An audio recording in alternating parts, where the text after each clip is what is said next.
फौजी पाकिस्तान पर हमला करने को तैयार नहीं है। बाबरी मस्जिद की पहली ईंट, उसकी बुनियाद में पिंडी से एक आम सिपाही लगाएगा और उसमें पहली अजान पाकिस्तान का सिपह सलार आसिम मुनीर देगा कि भारतीय पंजाब से कोई भारतीय फौज इस तरफ हो नहीं आने देंगे। फौज सिर्फ 6-7 लाख नहीं है, यहाँ 25 करोड़ लोग जो है वक्त आने पर ये फौज के साथ हैं और ये इंशाअल्लाह ताला सिपाही बनेंगे। पहलगाम हमले के बाद भारत में गुस्सा है, वहीं पाकिस्तान की सियासत अब नफरत की जुबान बोल रही है। बिलावल भुट्टो की पार्टी के नेता पलवाशा खान ने संसद में भारत को धमकी देते हुए कहा कि वो अयोध्या में फिर से बाबरी मस्जिद बनाएंगे और उसकी नींव की पहली ईंट रावलपिंडी का एक सिपाही रखेगा। इतना ही नहीं, उन्होंने ये भी कहा कि पाकिस्तान के army chief general Asif Munir मस्जिद में पहली अजान देंगे। पलवाशा खान ने बेहद ही बेशर्मी भरे अंदाज में संसद में कहा कि अगर वक्त आया तो पाकिस्तानी जनता भी भारत के खिलाफ लड़ेगी। उन्होंने कहा कि पाकिस्तान सिर्फ अपनी 7 लाख फौज पर नहीं, 25 करोड़ लोगों पर भरोसा करता है जो जंग के वक्त बंदूक उठाएंगे। पलवाशा खान ने यहां तक कह दिया कि अगर भारत ने हमला किया तो लाल किले का मैदान खून से लाल होगा। यहां तक उन्होंने सिखों को लेकर भी विवादित बयान दिया जो हम आपको सुनवा नहीं सकते। ये बयान न सिर्फ भड़काऊ है बल्कि भारत की धार्मिक भावनाओं पर भी सीधा हमला है। इसमें खालिस्तानी नेता पन्नू का जिक्र पर पाकिस्तान ने एक बार फिर दिखा दिया है कि वो कैसे आतंकी सोच वालों के साथ खड़ा हुआ है। कोई सिख फौजी पाकिस्तान पर हमला करने को तैयार नहीं है, पाकिस्तान से जंग करने को तैयार नहीं है, क्योंकि उनके लिए गुरु नानक की धरती है, उनके लिए ये पाक धरती है। इस धरती के चप्पे चप्पे पे गुरु नानक के कदम पड़े और ये यहाँ में सिखों के जो लीडर हैं गुरपतवंत सिंह पन्नू, उनकी जुर्रत को सलाम पेश करना चाहिए हमें हाउस को, जिन्होंने कहा है कि भारतीय पंजाब से कोई भारतीय फौज इस तरफ हो नहीं आने देंगे और ये धमकी हमें ये देते हैं कि हमारी लाशें बिछाएंगे।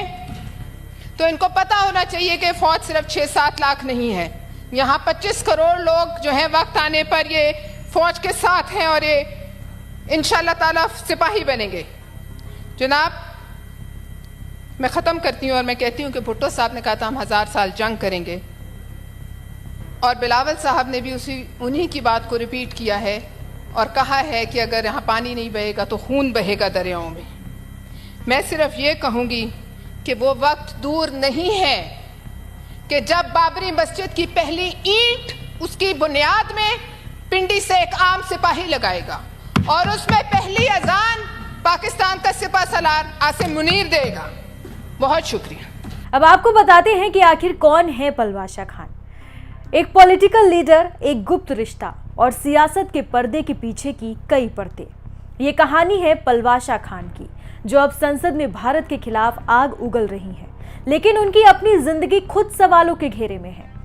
सियासत की दुनिया में कई चेहरे होते हैं और पाकिस्तान की पलवाशा खान इसका जीता जागता उदाहरण है। बिलावल भुट्टो की पार्टी पीपीपी की नेता और सीनेट की सदस्य पलवाशा को 2008 में पहली बार महिला सांसद के तौर पर चुना गया था, लेकिन उनकी पहचान सिर्फ राजनीतिक तक सीमित नहीं रही। 2016 में पलवाशा ने चुपचाप शादी कर ली, वो भी आईएसआई के पूर्व मुखिया जहीर उल इस्लाम से। 3 साल तक ये रिश्ता एक राज बनकर बंद दरवाजों के पीछे रहा। फिर 2019 में पत्रकार जाहिद गिश्को ने इस शादी का पर्दाफाश कर दिया। गिश्को का दावा था कि उन्हें शादी की जानकारी पहले ही मिल चुकी थी, लेकिन जहीर उल इस्लाम ने धमकाकर इस खबर को दबाने की कोशिश की। 2020 में सब कुछ बदल गया। पलवाशा और जहीर उल इस्लाम के रिश्ते में दरार आ गई। मामला कोर्ट तक पहुंच गया और पलवाशा ने अपने पति पर गंभीर आरोप लगाते हुए अपनी और अपने बच्चे की सुरक्षा की गुहार लगाई। बता दें कि पहलगाम हमले के बाद भारतीय सेना अब हर मोर्चे पर मुस्तैद है और देश की निगाहें अब प्रधानमंत्री मोदी पर टिकी हैं, जो किसी भी पल बड़ा फैसला ले सकते हैं। सेना तैयार है, सर्जिकल स्ट्राइक के लिए सिर्फ इशारा चाहिए। इसी बीच एक चौंकाने वाली बात भी सामने आई है। आईएसआई के एक अधिकारी ने माना है कि जनरल आसिफ मुनीर ने इस हमले के जरिए जनता की सहानुभूति बटोरने की कोशिश की, लेकिन ये चाल खुद उन पर उल्टी पड़ गई।